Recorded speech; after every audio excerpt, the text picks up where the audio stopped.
चौक पर कार्यक्रम के संचालन कर रहे हैं अपने भारतीय राष्ट्रीय कांग्रेस पार्टी के नेता आदरणीय कन्हैया लाल सिंह जी, हम सबों के बीच में बाकी विधानसभा के पूर्व प्रत्याशी रहे आदरणीय आलम भैया और अपने भाकपा माले के अपने तमाम इंडिया गठबंधन के जितने भी हमारे सभी नेतागण हैं, उन सब का भी स्वागत है। और मेरे सामने बाकी विधानसभा के इस समय मौजूद आप सभी मेरे भाइयों बहनों, उनको टिकट देकर विधायक बनाने का काम किया, वो भारतीय राष्ट्रीय कांग्रेस पार्टी के साथ गद्दारी करने का काम किए, गद्दारी करने का काम किए हैं। और मैं कहता हूं, अगर इतना हमें भारतीय राष्ट्रीय कांग्रेस पार्टी किया रहता तो शायद इस पार्टी में हम जमीन के नीचे दब जाते, लेकिन पार्टी को नहीं छोड़ते। हम उनको भी अपने सारे पार्टी विधानसभा के लोगों को हम ये भी कहना चाहते हैं, अपने मुसलमान भाइयों से, अपने हिंदू भाइयों से, अपने दलित पिछड़ा आदिवासी भाइयों से, और अपने मुसलमान भाई ने आपको तो वोट दे देकर आपको एक बार नहीं 4-4 बार विधायक बना। जब मुसलमान भाई के गांव में जाते हैं, जब देखते हैं तो उस गांव का विकास कहीं भी नहीं हुआ है। यही स्थिति पूरे विधानसभा में है। हम किस गांव का नाम लें, हम उस किसी गांव का नहीं नाम लेंगे, क्योंकि स्थिति यही है। आप तमाम मुस्लिम भाई, आपने वफादारी किया, आपने उसके साथ अपना संबंध निभाया, आप तो सही जगह पर हैं, लेकिन लोग आपसे गद्दारी करने का काम किया है, जो आपके गांव में भी खर्च नहीं किया। निर्दलीय को कौन छोड़ देगा मेरे भाई? निर्दलीय को कोई देगा? और वोट काटने वाला को कोई देगा? वोट काट कर आप भारतीय जनता पार्टी को जिताना चाहते हैं और कांग्रेस पार्टी को हराना चाहते हैं। ये नियत बाकी की जनता समझ चुकी है। विधायक जी को देख ही रहे हैं कि बाकी विधानसभा में जो वादा किया था, जो दलित पिछड़ा आदिवासी का नारा देने का काम करता था, दिन रात वो थकते नहीं थे कि हम आदिवासी दलित पिछड़ा का विकास करेंगे।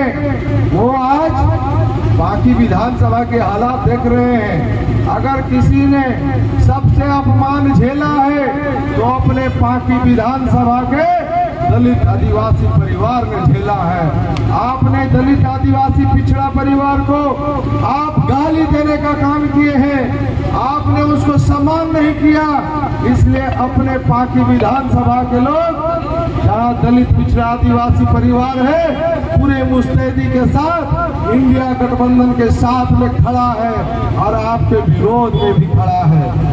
इसलिए आपका ये जो नकली नकाब है, ये हम लोग हटाना भी चाहते थे। हम लोग को तो पहले से ही मालूम था कि विधायक जी जो है वर्तमान, वो किसी काम का नहीं है, लेकिन जनता का एक जुनून था कि ये बनेंगे, पैसा वाला आदमी है, ये कमीशन नहीं खाएंगे।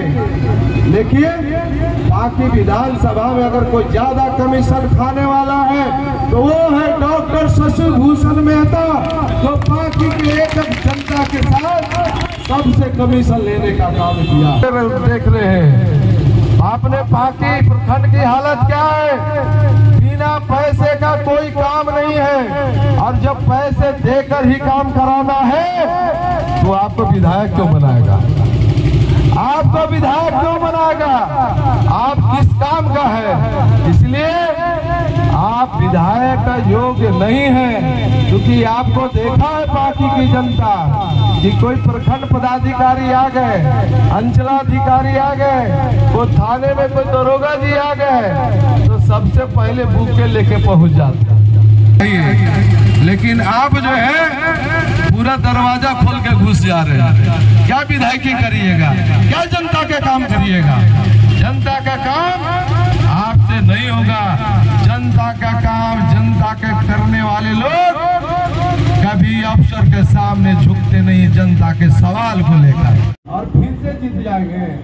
हम यही हैं, लाल सूरज यहीं पर है और लाल सूरज के लोग भी यही हैं और बाकी की जनता यहीं पर है। आप कमल फूल को लेकर आ गए, कुछ और लेके आते तो भी नहीं जीत पाते। आप हिंदू मुसलमान करके आप बाकी का विधायक नहीं बन सकते हैं। आपने विकास नहीं किया, हिंदू मुसलमान को भड़काने का जो काम कर रहे, लाल सूरज यही है, शशि भूषण यही है। लाल सूरज के रहते कोई हिंदू और मुसलमान के बीच में दंगा फसाद कराने के 10 बार सोचना, 10 बार सोचना होगा। क्योंकि लाल सूरज कांग्रेस पार्टी में है, जहाँ हिंदू मुसलमान दोनों मिलकर रहते हैं, भाईचारगी के साथ रहता है, एकता के साथ रहता है। आपका ये योजना फिर से विफल होगा, फिर से भी विफल होगा। आप ले आइए हेमंत बिश्व शर्मा को, ले आइए मोहन यादव को, जोगी जी को भी ले आइए।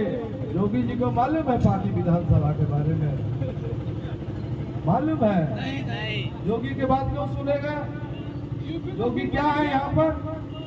अरे जोगी का नहीं, यहाँ लाल सूरज और पार्टी की जनता की बात तो सुनेगा। जोगी जी आने के प्लान किए हैं तो वापस चल जाइए, क्योंकि आपका विधायक हारने वाला है, रिकॉर्ड बन जाएगा आपको। बेकार में यहाँ पार्टी की धरती पर आके अपनी बदनामी करा रहे हैं। इसलिए आप सभी से यही आग्रह करते हैं और एक बात और कहते हैं कि विधायक ही लोग कितना अच्छा थे, वर्तमान हो या पूर्व हो। आपका एक उदाहरण देते हैं, बाकी अमानत बराज का कब काम शुरू हुआ था? 2000 में। बाकी अमानत बराज का काम हमारे पिताजी के कार्यकाल में शुरू हुआ था। 2000 में विधायक थे उस समय का शुरू हुआ था, काम भी पूरा हो गया। लेकिन इसके बाद तीन विधायक बने, 3 विधायक बने। अरे योजना लाने वाले मधु सिंह थे और योजना चालू कराने वाले 3 विधायक थे। और तीनों विधायक मिलके जनता को ठेको देता। अरे आप तो ला नहीं सकते थे, लेकिन चालू तो करवा देते। अपने पार्टी विधानसभा के लोगों को, किसानों को, मजदूरों को पानी तो मिल जाता। लेकिन आज भी अमानत बराज निर्माण कार्य पूरा हो गया, नट बोल्ट सड़ने लगे हैं, फिर से करोड़ों रुपया खर्च होगा। बाकी में विकास कहाँ हुआ? लोग अरे पुल पुलिया तो साधारण विधायक भी, साधारण लोग भी बना लेंगे। वो तो आता है, सरकार जो आदेश करता है इतना करता है। लोग कहते हैं कि पुल पुलिया बना दी, पुल पुलिया ही विकास है। पुल पुलिया तो कोई भी नहीं विधायक बनाएगा, एक साधारण सा लोग भी बनाएगा। आपका काम था बाकी अमानत बराज का पानी पहुंचाना मजदूरों, किसानों के खेत में, जो आप लोगों ने नहीं किया। आप नकारे विधायक हैं, फेलियर विधायक हैं। आप बड़े बड़े सपने दिखाते थे कि हम ये कर देंगे, वो कर देंगे, लेकिन हुआ क्या? लेकिन मैं कहता हूँ, मैं पार्टी की जनता से, पार्टी प्रखंड के लोगों से कहता हूँ कि मैं विधायक बनूंगा आपके भी आशीर्वाद से, और अमानत बराज भी चालू होगा और किसानों के खेत में भी पानी होगा। हिंदी न्यूज चैनल खबरें प्रस्तुत करने में नंबर 1, प्रस्तुत करने के अंदाज में नंबर 1 और तकनीक में भी नंबर 1।